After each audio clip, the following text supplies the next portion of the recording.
फक्त बॉडीवर टॅपिंग करून स्ट्रेस कमी होऊ शकतो का? हे खरंच मॅजिक आहे का? हे मॅजिक आहे की सायन्स आहे?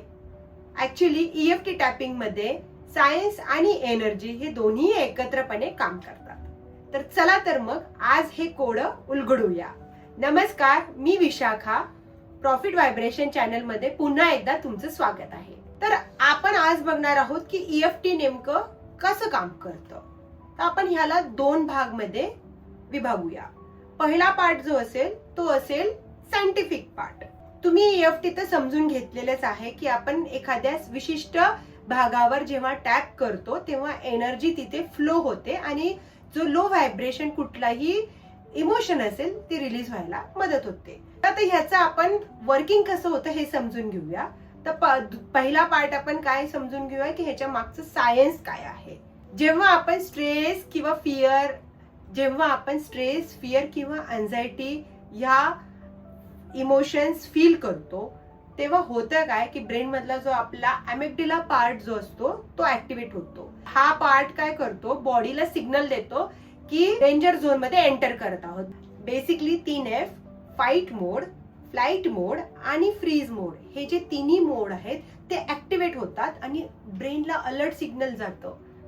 मग त्या सेम टाइमला हार्ट पंप व्हायला लागतं, म्हणजेच हार्टचा रेट वाढतो आणि मग अचानक खूप साऱ्या विचारांची शृंखला तयार होते आणि मग आपल्या बॉडीमध्ये ते टेन्शन स्टोअर व्हायला लागतं. म्हणजेच काय की आपली बॉडी न कळत ते इमोशन जे आहे ती होल्ड करते.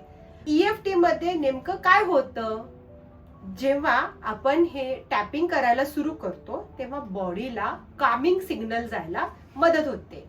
काही स्टडीज मध्ये हे पण ऑब्झर्व झालेलं आहे की ईएफटी मुळे कॉर्टिसॉल म्हणजे जे स्ट्रेस हॉर्मोन कमी होण्यास मदत होतं. म्हणजेच ब्रेनला आपल्याला हळूहळू असं वाटायला लागतं की मी सेफ आहे, I am safe, all is well असे सिग्नल पोहोचायला लागतात आणि मग त्यावेळेस आपलं मन शांत होतं आणि आपण चांगलं फील करायला सुरू करतो आणि न्यूट्रल वेने विचार करायला सुरू करू शकतो. तर दुसरा पार्ट जो आहे तो एनर्जी अँगलचा आहे.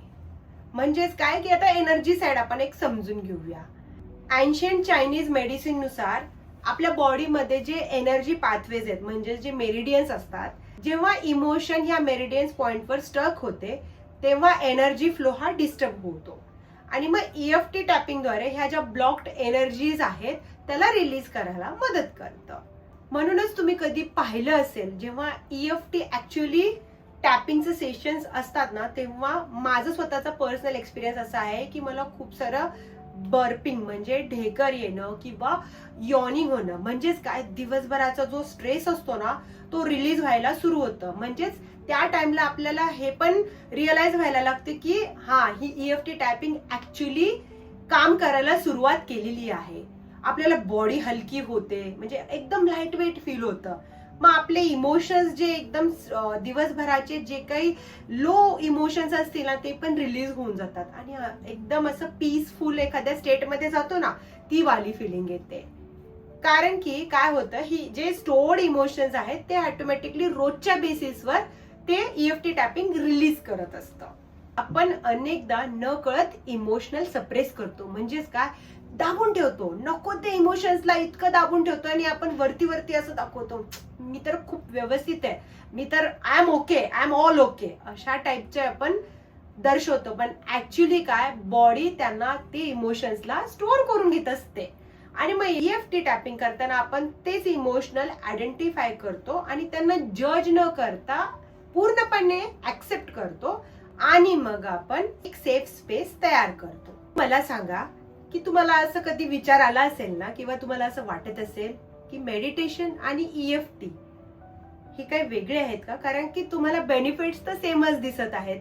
ह्याचं समप मी किंवा ह्याचं उत्तर असं देऊ इच्छिते की मेडिटेशन टेक्निक मध्ये आपण डोळे बंद करून सेल्फ रिअलाइज करतो, म्हणजेच आपल्या इनर स्टेटला पॉवरिंग देतो आणि मग आपले आउटर स्टेट मध्ये आपल्याला पॉझिटिव्ह रिफ्लेक्शन्स दिसतात.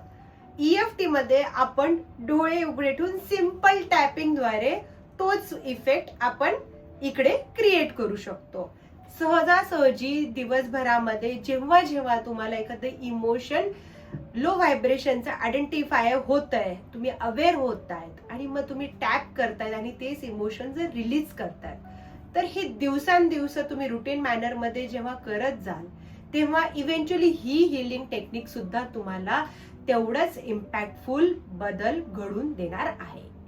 सो डेली बेसिसवर जेव्हा तुम्ही ट्रेडिंगमध्ये मार्केट सुरू होण्याच्या आधी अगदी 10 मिनिटं सुद्धा जरी टॅपिंग केली, ओव्हरऑल तुमचं ट्रेडिंग अवेअरनेस साठी किंवा तुम्ही किती नंबर ऑफ ट्रेड्स डिसाईड केलेले आहे त्यावर फर्म राहण्यासाठी आणि तुमचे कुठले इमोशन्स तेव्हा ओव्हर पॉवरिंग होत आहेत, म्हणजे बिटवीन 9:15 to 3:30 तुम्हाला एखादा इमोशन हावी झाला तो रिअलाइज करण्यासाठी तुम्ही हे प्रत्येक वेळेस प्रॅक्टिस करून ते रिलीज करू शकता.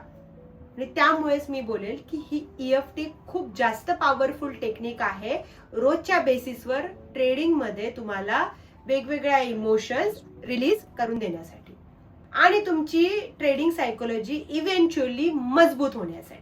EFT टॅपिंगचे जर तुम्हाला एक्झॅक्ट पॉइंट्स आणि बिगनर रुटीन समजून घ्यायचं असेल तर प्लीज कमेंट करा टॅप आणि प्लीज चॅनलला सबस्क्राईब करा आणि जर हा व्हिडिओ आवडला असेल तर सगळ्यांना नक्की शेअर करा. थँक्यू.